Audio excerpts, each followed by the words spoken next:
ఎప్పుడు వచ్చి మాట్లాడతానన్నాడు? నువ్వే చెప్పు. ఫైనాన్షియల్ గా స్టేబుల్ అవ్వాలంటే టైం కావాలి కదా, ఇట్లా ఫోర్స్ చేస్తే ఏం చేసేది చెప్పు. ఇంట్లో చెప్పి ఎన్నెళ్ళు అయింది, ఇంకా ఏం స్టెప్ తీసుకోవాలి ఏమన్నా ఆలోచిస్తూ ఉంటారా మీరు? లేదు, ఆరాంగా టైం పాస్ చేస్తూ ఉంటారు. ఎట్లో మేము తెచ్చిన సంబంధం నీకు ఇష్టం అవుతా లేదు, వాడిని వచ్చి ఇంట్లో మాట్లాడమంటే లేదు నాకు ఇంకా కొంచెం టైం కావాలంటారు. ఏం చేస్తే చెప్పు. ఇంకా వాళ్ళ సిస్టర్స్ కి కూడా మ్యారేజ్ అవ్వాలంటే దాని తర్వాత మాట్లాడతామన్నారు. నీకు ఒక్కరికి ముగ్గురు తమ్ముళ్ళు ఉన్నారు. ఒక్కడికి చూస్తే ఎంటికలు రాలిపోతా ఉంది, ఒక్కడికి చూస్తే గర్ల్ ఫ్రెండ్ వదిలేసిపోయేలాగుంది, ఇంకొక్కడిని చూస్తే ఈ వయసులో ఆడ గర్ల్ ఫ్రెండ్ దొరుకుతుంది అంటాడు. నీ పెళ్ళి అయిపోతే నేను కూడా వాళ్ళకి నచ్చిన బిడ్డని ఇచ్చేసి పెళ్లి చేయొచ్చు కదా.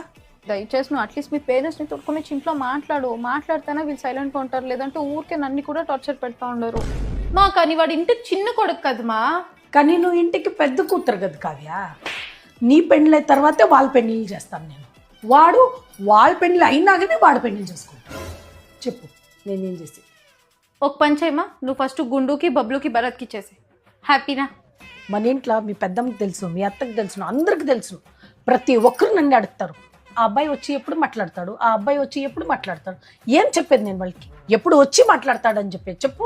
ఫస్ట్ ఆఫ్ ఆల్ నువ్వు ఎవరికి చెప్పుకున్నావు నింటే వాళ్ళు వచ్చి నేను అడుగుతాను, నీళ్ళ అందరికీ నువ్వే పోయి చెప్పేసినావు ఊరికే ఉండకుండా. ఇంకేం చేసేది?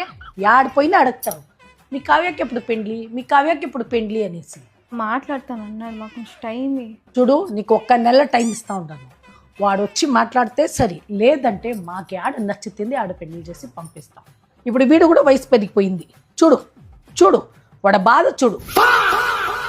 నీ ప్రాబ్లమ్స్ నీకుంటాయంటే నా ప్రాబ్లమ్స్ నాకు కూడా ఉంటాయి కదా. మా మమ్మీ కూర్చుంటే పెళ్ళి, నిల్చుంటే పెళ్ళి, ఏం చేసినా పెళ్ళి, ఎప్పుడు అబ్బాయి ఎప్పుడు వచ్చి మాట్లాడతాడు అని నాకు టార్చర్ ఇస్తూ ఉంది. నాకు అదంతా తెలీదు. నీకు ఇంట్రెస్ట్ ఉంటే వచ్చి మాట్లాడలేదంటే వదిలేసుకుందాం అంతే. ఈ ఫ్యామిలీ ఈ లవ్ మధ్యలో నేను పిచ్చదైపోతాండా. వీళ్ళు బాగానే ఉంటారు, నాకు పిచ్చి ఎక్కిస్తూ ఉండరు.